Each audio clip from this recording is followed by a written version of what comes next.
이에 비유로 말씀하시되 한 사람이 포도원에 무화과 나무를 심은 것이 있더니 와서 그 열매를 구하였으나 얻지 못한지라.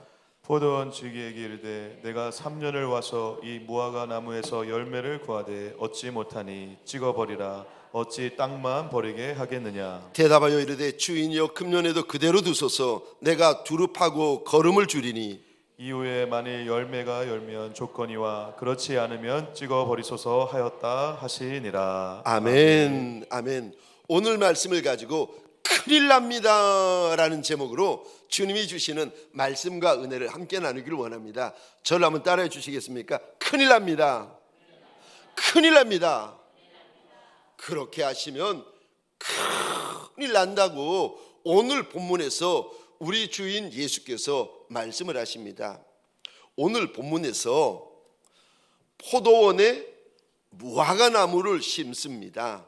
사실 주님께서 2000년 전에 이 비유를 유대인들에게 이야기하실 때에 유대인들은 들으면서 100이면 100 이렇게 생각합니다. 이거 말도 안 된다.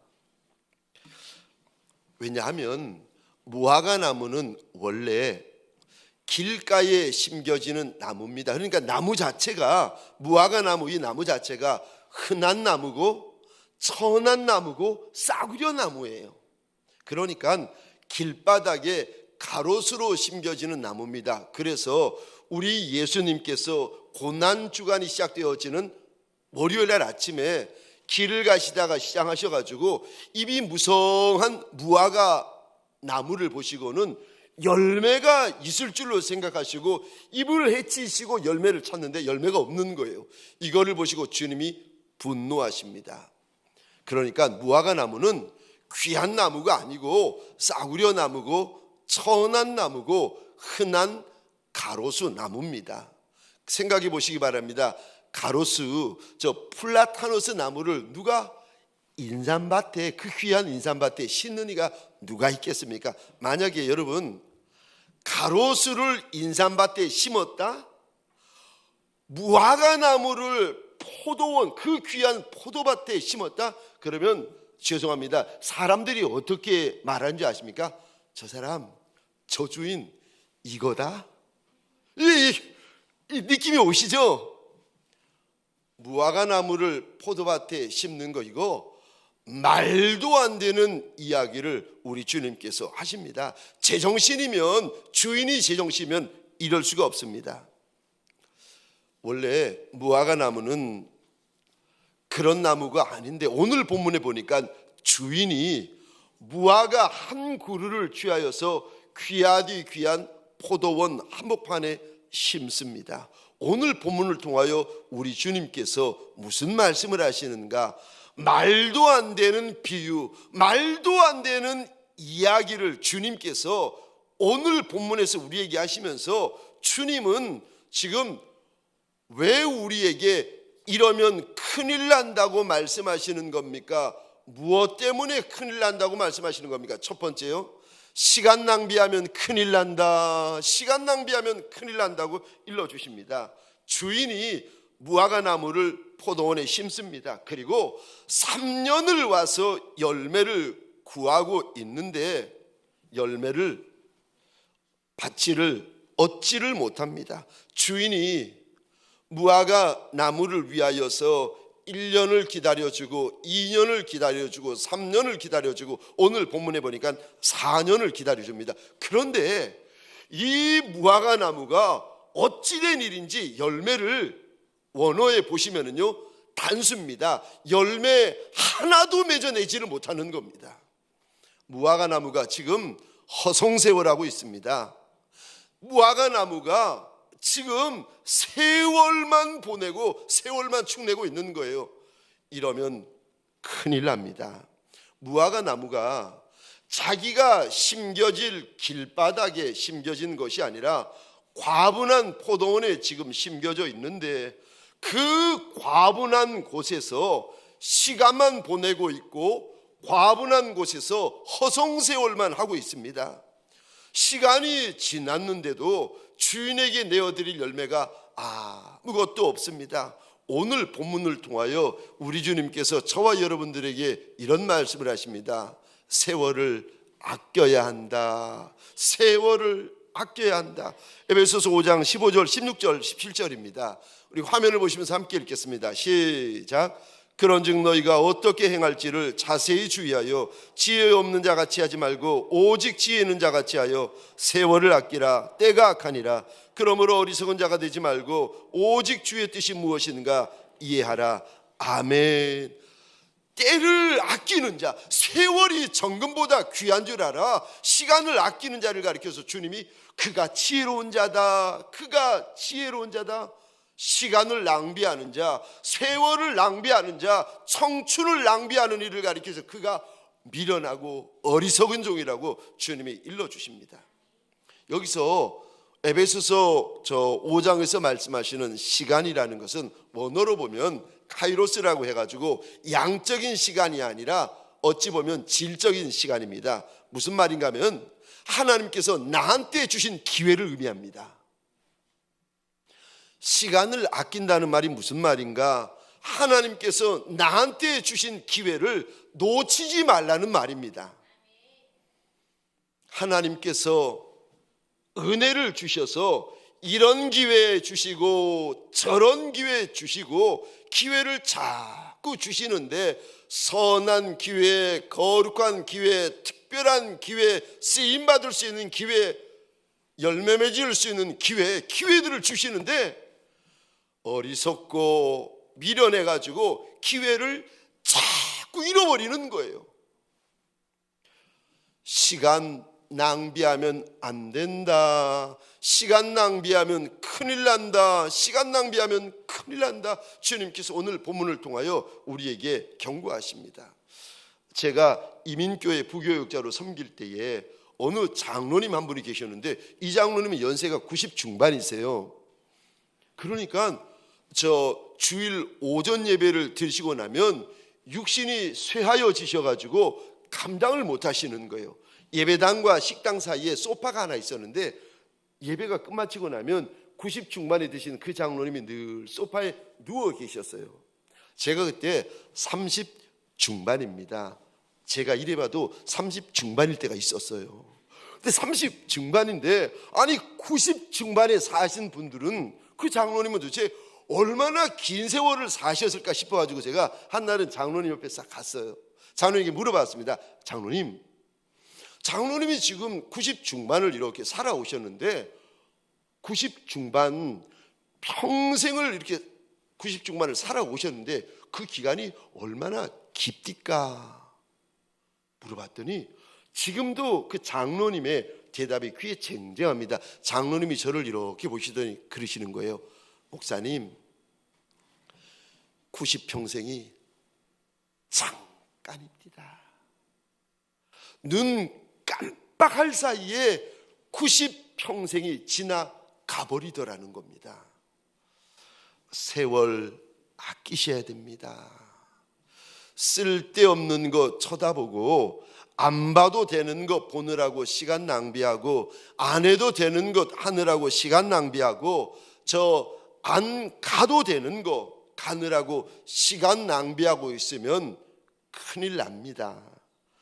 어떤 이들은 TV 보느라고 시간 낭비하고 인터넷 하느라고 시간 낭비하고 유튜브 하느라고 시간 낭비하고 또 어떤 이들은 물론 직업이 게임이나 프로그래머를 하면 괜찮은데 그거 아니라 게임하느라고 그 소중한 젊은 시간 정말 정금 같은 시간을 다 땅바닥에 쏟아버리는 분들이 계십니다.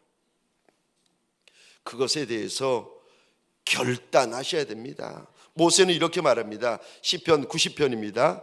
10절 12절 우리 같이 읽겠습니다. 시작. 우리의 연수가 70이요 강건하면 80이라도 그 연수의 자랑은 수고와 슬픔뿐이요 신속히 가니 우리가 날아가나이다. 우리에게 우리 날 계수함을 가르치사 지혜로운 마음을 얻게 하소서. 아멘 아멘. 내 날수가 얼마 남지 않은 줄 알아가지고 그 날을 계수할 수 있는 거 이거 날이 짧은 줄 알고 날이 적은 줄 알아. 인생의 날이 얼마 안 되는 줄 알아. 아끼는 거 이게 지혜라고 우리 하나님께서 일러주십니다. 시간 낭비하면 큰일 납니다. 두 번째요, 오늘 본문을 통해서 주님께서 무엇을 자꾸 그렇게 하면 큰일 난다 말씀하십니까? 두 번째입니다. 은혜 낭비하면 큰일 난다. 은혜 낭비하면 큰일 난다고 말씀하십니다. 제가 말씀드렸죠, 무화과 나무는 귀한 나무 아니라고. 그냥 길바닥에 심겨지는 싸구려 나무고 흔하디 흔한 나무입니다. 그런데 오늘 본문에 보니까 주인께서 그 흔한 나무, 그 천한 나무, 그 싸구려 나무를 귀하디 귀한 포도원 한복판에 심습니다. 그러니까 무화과 나무 입장에서 보면 주인에게 은혜를 받는데, 무슨 은혜를 받는가 하면은 말도 안 되는 은혜를 받고 있습니다. 이 은혜는 다른 무화과 나무가 아무나 받을 수 있는 은혜가 아닙니다. 이 무화과 나무 외에는 다른 무화과 나무에게는 이런 은혜가 없습니다. 이 은혜는요, 오늘 본문에 등장하는 오직 한 그루, 이 무화과 나무에게만 주인이 주시는 은혜입니다. 그러니까 지금 오늘 본문에 등장하는 이 무화과 나무는 작은 나무고 천한 나무고 흔한 나무고 싸구려 나무인 거 맞는데, 그럼에도 불구하고 주인이 이 나무에게 지금 말도 안 되는 은혜를 부어주시고, 잊을 수 없는 은혜를 부어주시고, 기가 막힌 은혜를 부어주시고, 갚을 수 없는 은혜를 부어주십니다. 그런데 이 나무가 다른 나무는 받지 못하는 그 은혜를 지가 받고 있는데도 불구하고 그 은혜를 땅바닥에 다 쏟아버립니다. 그러니까 은혜를 받을 줄만 알지 그 은혜를 헛되게 받고 있습니다. 주님이 주시는 그 특별한 은혜, 주님이 주시는 그 과분한 은혜, 주님이 주시는 그 많은 은혜를 지금 땅바닥에 쏟아버리고 있습니다. 은혜를 헛되게 받고 있는 겁니다. 이러면 큰일 난다는 겁니다. 아무리 하나님께서 큰 은혜를 주셔도, 많은 은혜, 과분한 은혜를 주셔도 은혜를 헛되게 받는 이가 있어요. 근데 그러면 큰일 난다, 그러면 큰일 난다. 주님께서 오늘 본문에 이 어리석은 무화과 나무 비유를 통하여 우리에게 일러주십니다. 여러분, 은혜를 생각할 때마다 세 가지 꼭 원칙이 있습니다. 여러분 꼭 기억하셔야 되는데, 은혜에 대한 첫 번째 원칙이 무엇인가 하면은 은혜는 받아야 합니다. 아무리 어려워도 은혜 받아야 되고, 아무리 힘들어도 은혜 받아야 되고, 아무리 곤고해도 은혜는 받고 보셔야 됩니다. 그래야 저와 여러분들의 마음이 강하여질 수 있고 담대할 수 있고, 은혜 받아야 예수의 좋은 병사가 될 수 있습니다. 직분 받는다고 해서 예수의 좋은 병사가 되나요? 아니요. 디모데후서 2장에서 주님이 그렇게 말씀하지 않으십니다. 직분이 정금같이 아름다운 거지만 은혜 받아야 예수의 좋은 병사가 될 수 있습니다. 디모데후서 우리 2장 1절과 3절인데 우리 같이 읽겠습니다. 시작. 내 아들아, 그러므로 너는 그리스도 예수 안에 있는 은혜 가운데서 강하고, 너는 그리스도 예수의 좋은 병사로 나와 함께 고난을 받아라. 아멘. 누구도 예외 없습니다. 앞에 서 있는 저부터 누구도 예외 없습니다. 은혜 받아야 합니다. 은혜 받아야 살 수 있고, 은혜 받아야 강하여질 수 있고, 은혜 받아야 담대할 수 있고, 은혜 받아야 저 시험에 이길 수 있고, 은혜 받아야 예수의 좋은 정예병이 될 수 있습니다. 은혜 못 받으면은요, 저와 여러분들 보세요. 말 한마디에 시험 드는 게 저와 여러분들인데, 소문 하나에 시험 드는 게 저와 여러분들 아니겠습니까? 문제 하나, 사건 만나면 순종의 길, 헌신의 길, 충성의 길, 예배의 길, 예수의 길을 따라가다가도 우리가 꺾여버리는 게 저와 여러분들 아니겠습니까? 은혜는 받아도 되고 안 받아도 되는 것이 아니라 은혜는 반드시 받으셔야 됩니다. 은혜의 첫 번째 원칙이요, 은혜는 받아야 한다. 두 번째요, 은혜의 두 번째 원칙이 뭔지 아십니까? 은혜는 지켜내셔야 합니다. 받으면 뭐합니까? 돌아서면 깨어버리는 거를.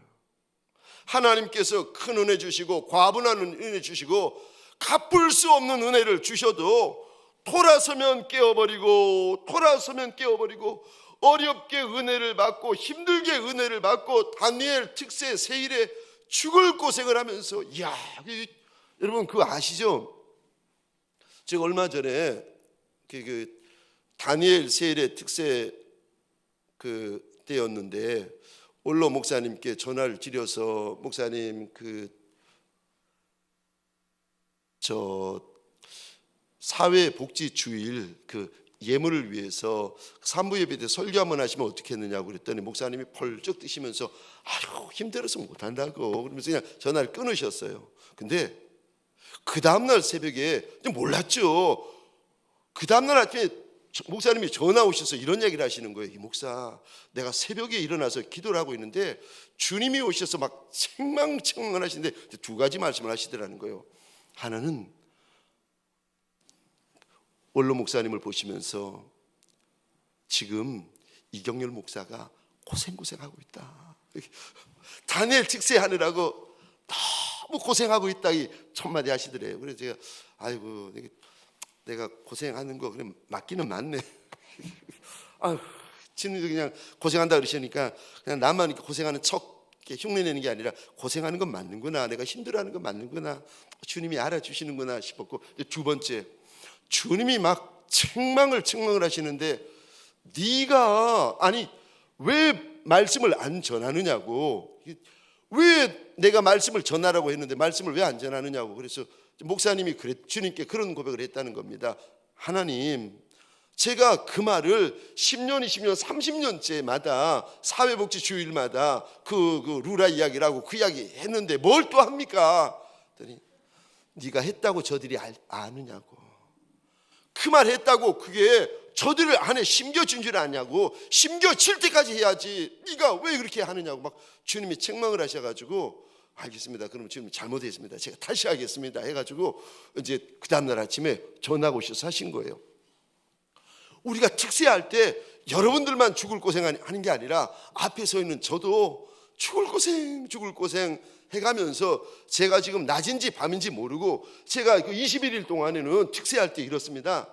특세하는 시간, 특세 안 하는 시간 딱 2시간만 존재하는 거예요. 이게 주일인지도 모르고 금요일인지도 모르고 낮인지도 모르고 밤인지도 모르고 뭐 눈 떠 있는 거, 눈 감아 있는 것도 이게 혼이 몸 안에 있는지 몸 밖에 있는지도 모르고 그러면서 이제 특세를 이렇게 진행하는데 여러분 은혜는 공짜지만 공짜인 은혜를 받기 위해서 우리가 거저받나요? 아니요. 어렵게 은혜 받습니다. 힘들게 은혜 받습니다.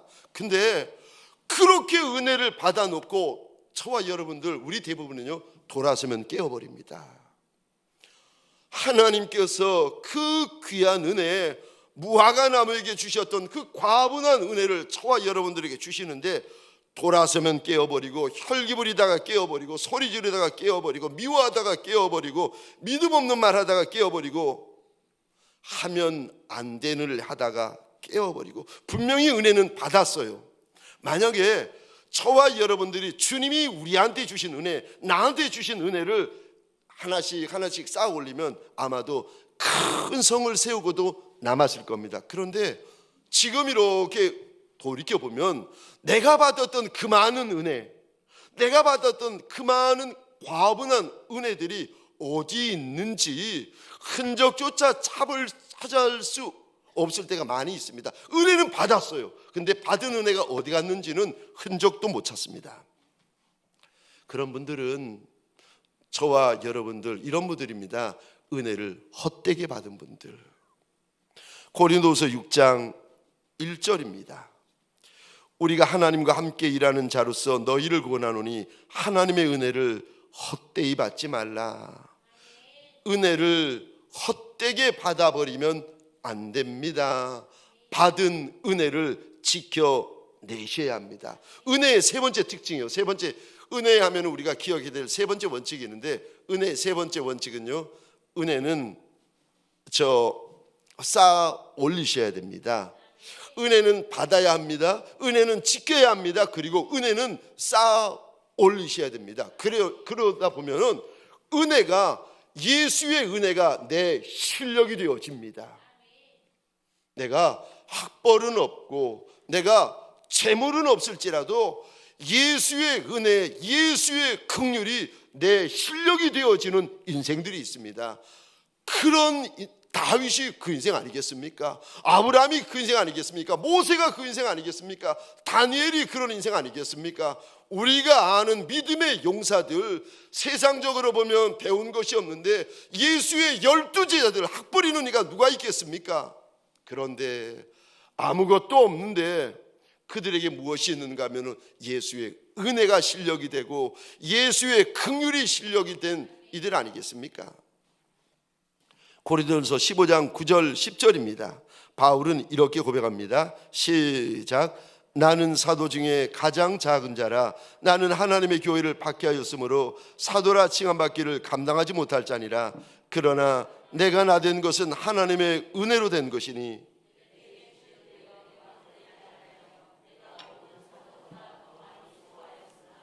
내가 한 것이 아니요 오직 나와 함께 하신 하나님의 은혜로라. 아멘. 아멘.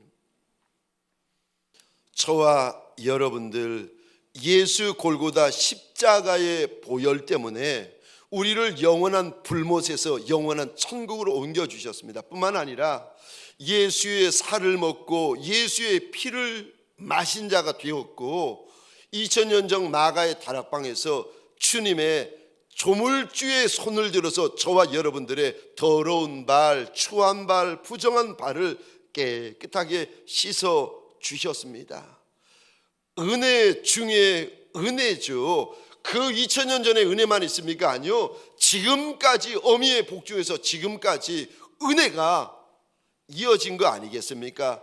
그래서 성도로 불러주시고 일꾼으로 불러주시고 교회로 불러주셨는데 그럼에도 불구하고 불러주실만 해서 불러주시니까 우리 가운데 몇이나 있겠습니까?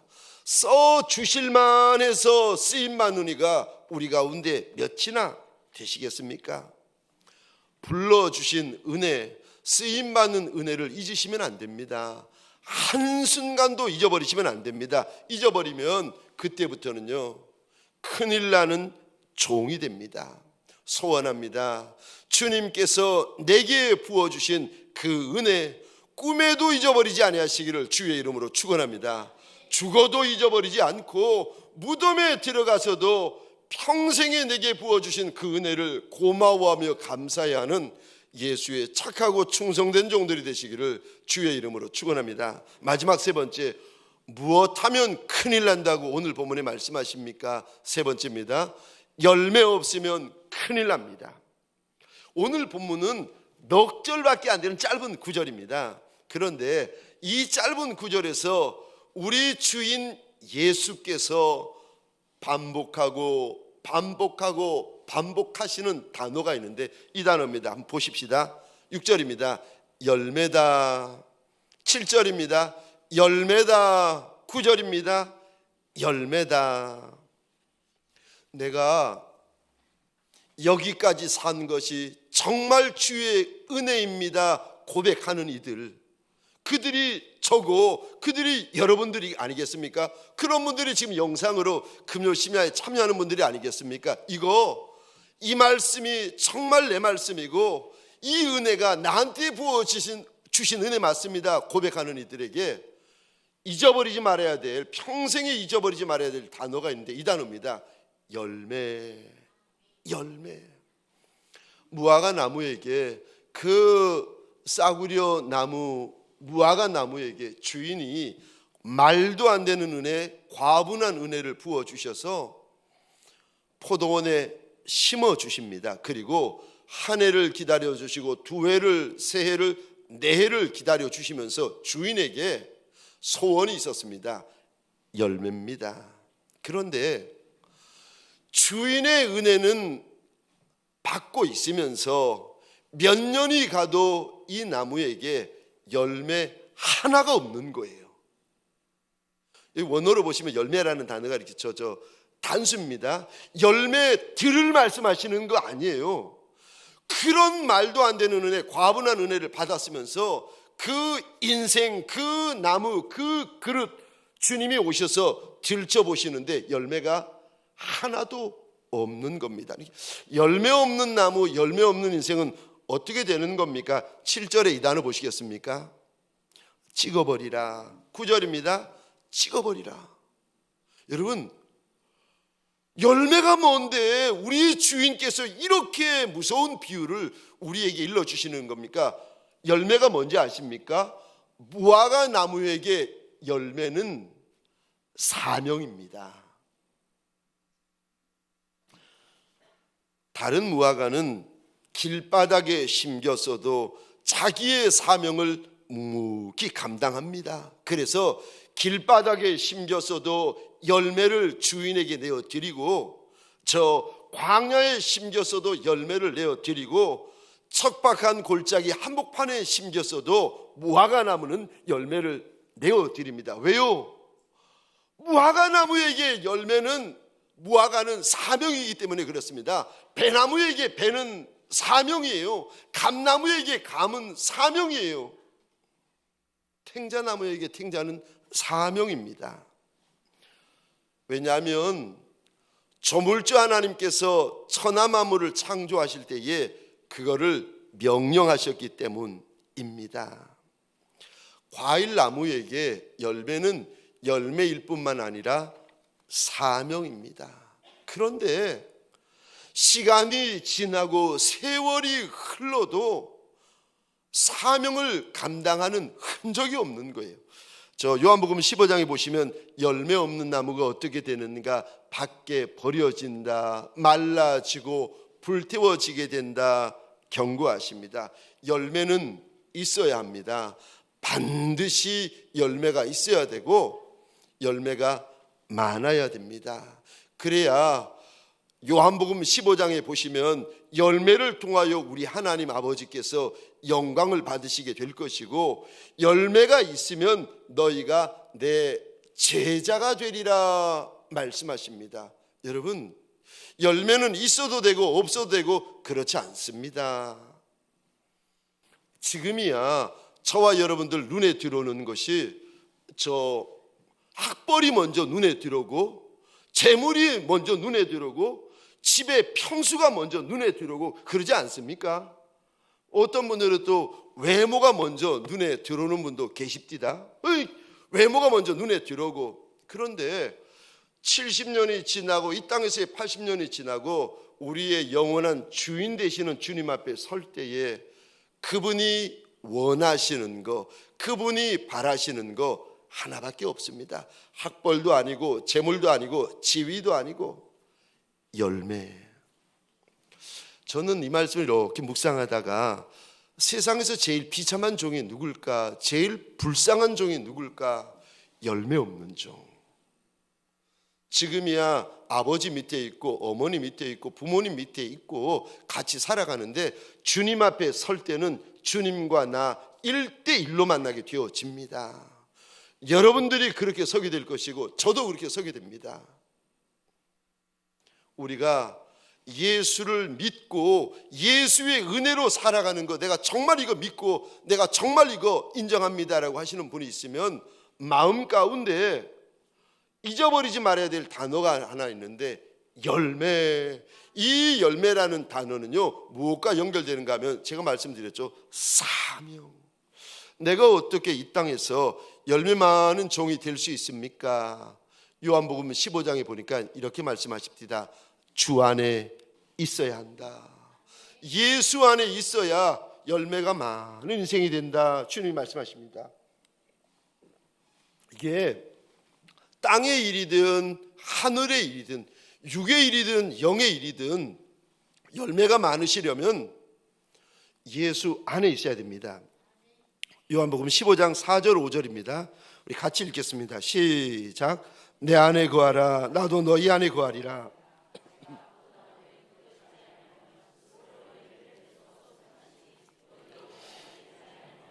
너희도 내 안에 있지 아니하면 그러하리라. 나는 포도나무요 너희는 가지라. 그가 내 안에 내가 그 안에 거하면 사람이 열매를 많이 맺나니 나를 떠나서는 너희가 아무것도 할 수 없음이라. 아멘. 아멘.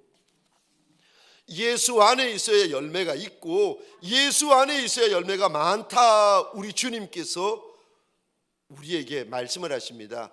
예수 안에 있는 게 뭡니까? 예수 안에 있다는 말이 너무 추상적인데 예수 안에 있다는 말이 무슨 말입니까? 예수 안에 있다는 말은 예수 말씀에 순종한다는 말씀입니다.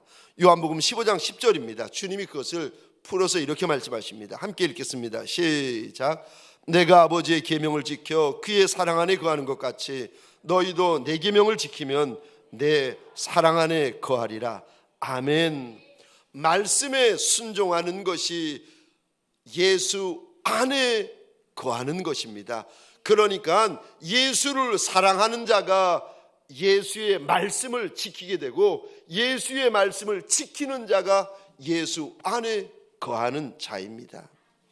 우리가 주의 일을 행할 때 예를 들어서 교회에서 이런저런 저와 여러분들이 일을 행할 때 순종을 선택하는 것이 아니라 내가 원하는 대로 내 마음대로 일을 할 수가 있습니다. 그런 분들은 기억하셔야 됩니다.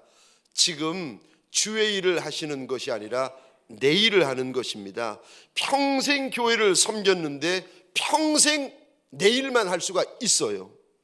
일도 많이 했습니다. 사람들 앞에 수고했다고 박수도 받고 인정도 받고 칭찬도 받습니다. 그런데 잘 아셔야 됩니다.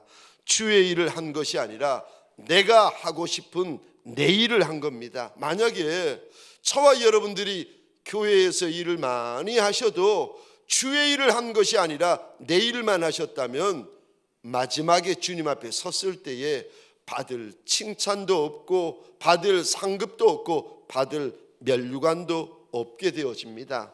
내 일 하시면 안 됩니다. 주의 일을 하셔야 됩니다. 또 열매가 많으려면 성령 충만하셔야 됩니다.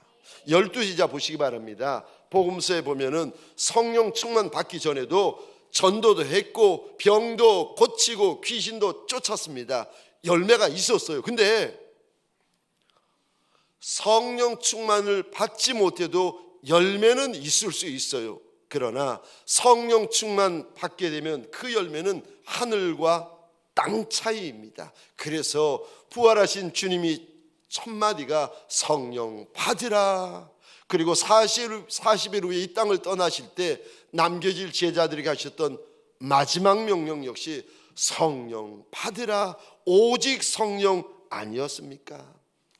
내 인생 가운데 내가 몇 년을 이 땅에서 살아갈지 모르지만 내 인생 가운데 풍성한 하나님의 은혜, 풍성한 역사, 풍성한 열매를 보기를 원하는 이들, 오직 성령 충만입니다. 사실 주님은 우리에게 생명만 주러 오신 분이 아니세요. 주님이 이렇게 말씀하십니다. 내가 온 것은 양으로 생명을 얻게 하고, 그 다음에 이 단어 아십니까?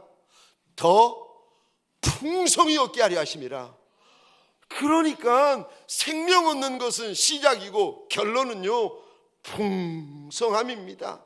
그러니까 인생 가운데 은혜도 풍성하고 간증도 풍성하고 열매도 풍성하고 풍성한 것을 주려 주님이 오셨다는 겁니다. 주님이 주시는 풍성함을 누리시려면 다른 거 없습니다. 성령 충만입니다. 예전의 성령, 어제의 성령으로 오늘을 사시면 안 됩니다. 오늘의 성령으로 오늘을 사셔야 됩니다. 어제의 성령으로 오늘을 사시면 안 됩니다. 오늘 성령으로 오늘 사셔야 됩니다. 예수를 사랑해도 그저 친구처럼 필레오의 사랑으로 사랑하는 것이 아니라 내가 마음을 다해서 예수를 사랑하고 싶고 목숨을 다하고 뜻을 다해서 예수를 사랑하고 싶다면 성령 충만을 받으셔야 됩니다. 왜냐하면 그 사랑은 내게서 오는 것이 아니라 사랑의 영이신 성령 하나님으로부터 오는 사랑이기 때문에 그렇습니다. 마지막 세 번째요, 내 인생의 열매가 많으려면, 내가 열매가 많은 인생길을 달려가고 싶은데, 내가 열매가 많은 신앙길을, 믿음의 길을 달려가고 싶은데 열매가 많은 이가 되려면 마지막 세 번째입니다. 힘을 쓰셔야 됩니다. 여러분, 신앙에는 두 가지 측면이 있습니다. 하나는 은혜입니다. 이게 무슨 말인가 하면은 공짜로 되는 거예요. 저절로 되는 겁니다. 예수에게 붙어만 있으면 저절로 열매가 맺혀져요. 맞습니다. 그런데 복음에는, 신앙에는 저 은혜만 있는 것이 아니라 주님이 이리 말씀하십니다. 좁은 문으로 들어가기를. 그 다음에 나오는 구절 아십니까? 누가복음 13장 24절입니다. 한번 띄워주시겠습니까? 좁은 문으로 들어가기를 힘써라, 힘써라. 예수 따라오는 것이 저절로 된다고 누가 말을 합니까? 아니요, 주님은 그리 말씀하지 않으세요. 물론 걷고 보니까, 돌아서고 보니까 힘쓰는 것도 은혜인 건 맞아요. 근데 성경에 보면은요, 힘써야 된다, 힘써야 된다 주님이 여러 군데서 말씀하시는데, 누가복음 13장 24절 좁은 문으로 들어가기를 힘써라. 고린도전서 15장입니다. 58절입니다. 그러므로 내 사랑하는 형제들아, 견실하며, 견고하다는 말입니다. 견고하며 흔들리지 말고 항상 주의 일에, 그 다음 2단을 보시겠습니까? 더욱 힘쓰는 자들이 되라. 힘쓰라고 말씀하시는 정도가 아니라 더욱 힘을 써야 된다 말씀하세요. 심지어 계시록 2장 10절입니다. 내가 죽도록 충성해라. 그러면 내가 생명의 관을 내게 주리라. 생명의 면류관을 받기를 원하면 저절로 된다? 거저된다? 그냥 아니요. 주님께서 이리 말씀하십니다. 죽기까지 충성해라.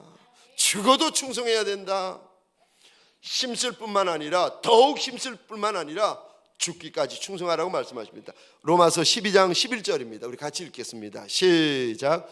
부지런하여 게으르지 말고 열심을 품고 주를 섬기라. 아멘, 아멘. 제가 우리 교회가 너무 좋은 이유, 사실은 제가 30년 전에 부목사 때는 우리 교회가, 죄송합니다, 너무 싫었어요. 아니, 사립에 받는 부목사보다 사립이 안 받는 장로님들, 여러분들이 더 열심인 걸 어떻게 하겠습니까? 그러니까 아무리 열심히 해도 저의 열심은 게으른 거예요. 그런데 담임 목사가 되어보니까 이런 교회가, 제가 평생에 딱 두 군데 봤어요. 하나는 부산에 있는 제가 있었던 그 교회, 그리고 또 하나는 서울에 있는 이 교회. 야, 그래서 부흥에 오셨던 저 광명교회 그 목사님, 기도마 의정부 광명교회 그 목사님이 저한테 이 목사 이상하다. 내가 이런 교회를 부산에서 하나 봤는데, 이런 교회 부산에서 하나 봤는데 자꾸 이야기하시길래 제가 가만히 있다가, 사실은 제가 거기서 9년 있다가 왔습니다. 그래서 그렇구나. 그래서 내가 이런 똑같은 교회를 부산에서 딱 하나 봤다는 거예요. 근데 서울에 오니까 또 하나 있다고. 내가 봤는데 여러분, 우리 교회가 어떤 교회가 하면은 열심히 특심인 교회입니다. 근데 이 열심히 특심인 교회의 그 단점은 말이 좀 셉니다. 그래서 그게 좀 이렇게 상처받는 분들이 있어서 죄송한데, 그거 빼고는 열심인 특심인 교회가 얼마나 귀한지, 주를 섬길 때 열심을 품고 주를 섬겨야 된다. 열심을 품고 주를 섬겨야 된다. 부지런히 섬기고 게으르지 말고 열심을 품고 주를 섬겨야 된다. 왜요? 그러므로 내 사랑하는 형제들아, 견고하며 흔들리지 말고 항상 주의 일에 더욱 힘쓰는 자들이 되라. 이는 너희 수고가 주 안에서 헛되지 않은 줄 알미라. 열매 맺을 날이 있고 결실할 날이 있다는 거예요. 그러니까 힘들어도 어려워도, 심지어 시편 126편 5절 6절에 보니까 울면서라도 씨를 뿌리러 나가야 된다고 일러주십니다. 사랑하는 성도님들에게 소원합니다. 예수 따라가는 길, 순종의 길, 헌신의 길, 충성의 길, 기도의 길, 예배의 길, 주를 따라가는 천성길을 힘들어도 어려워도 멈추지 아니하고 걸어가시고 달려가시는 저와 여러분들이 되시기를 주의 이름으로 축원합니다. 힘써라, 더욱 힘써라. 그러면 많은 열매가 있다고 말씀하시는 우리 주인 예수의 말씀을 붙들고, 이 밤에도, 이 안주도, 이 한평생도 힘을 다하여 다름질하시는 예수의 종들이 되시기를 주의 이름으로 축원합니다.